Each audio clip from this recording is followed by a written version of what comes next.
Last year, the mathematician and TV presenter Hannah Fry was diagnosed with stage 3 cervical cancer, and she's only 36 years old.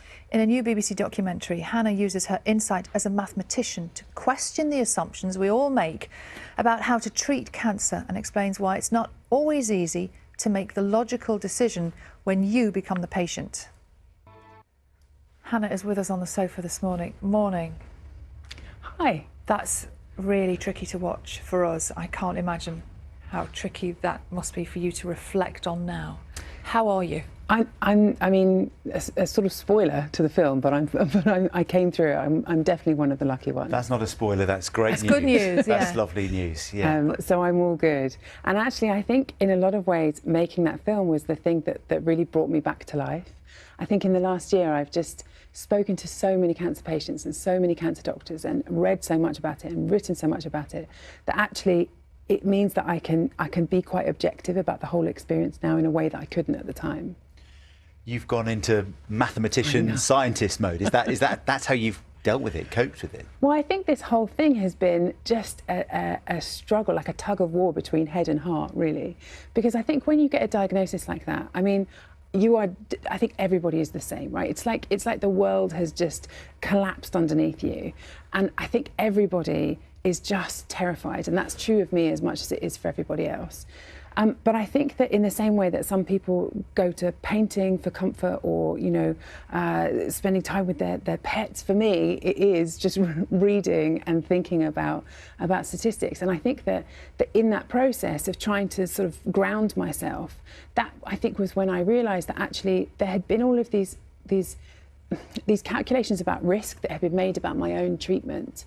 About how far the disease had spread, about the risk to my own life, really, and the balance of that with the risks of long-term side effects. And that, I think, was the thing that really made me want to make this documentary. So it was the maths that you found comfort in? Yeah, oh, totally, yeah, which I know sounds weird, and I fully accept that I'm a maths professor. I'm very, very much aware that that's a sort of unique perspective. You have such a special insight into that. What did you find? What did you learn? Well, a lot, an awful lot. I think the really big thing is that at that moment when I was diagnosed, I don't think that I felt really empowered to ask all the questions that later on I wish I'd asked. And I think that since the film went out last week, I've noticed I had genuinely hundreds and hundreds of emails from people who are sharing their stories with me and who I think really felt the same.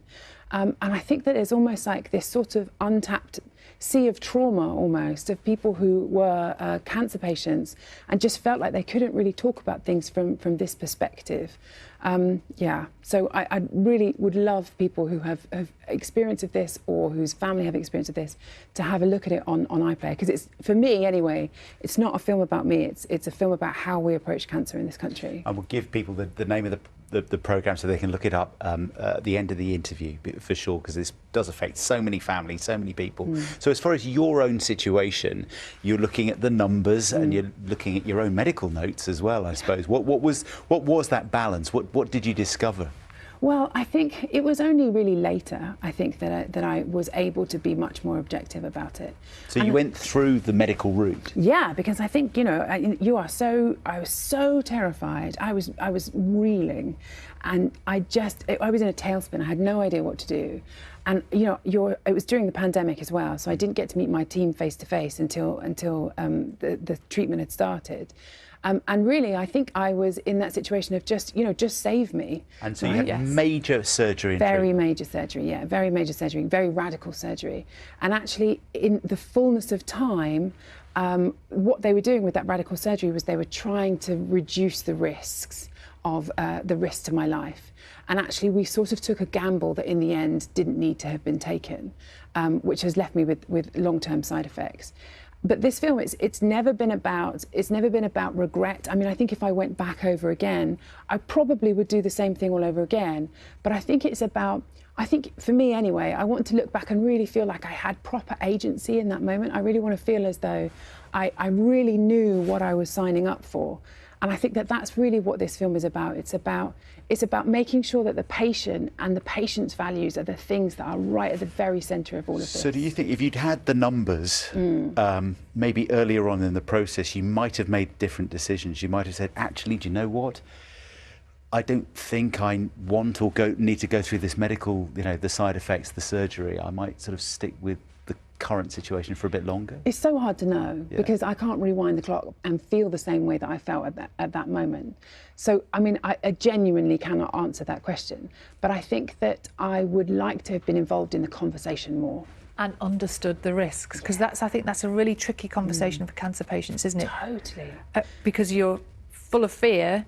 How do you then even start to contemplate, well, there's no yes or no, there's no guarantee. Absolutely. How do you remove that fear at that point? Oh, it's so difficult. And actually in the film, we see one amazing woman called Anne, who just had breast cancer, and we're sat in on her consultation where she's trying to make that decision about whether or not to have chemotherapy.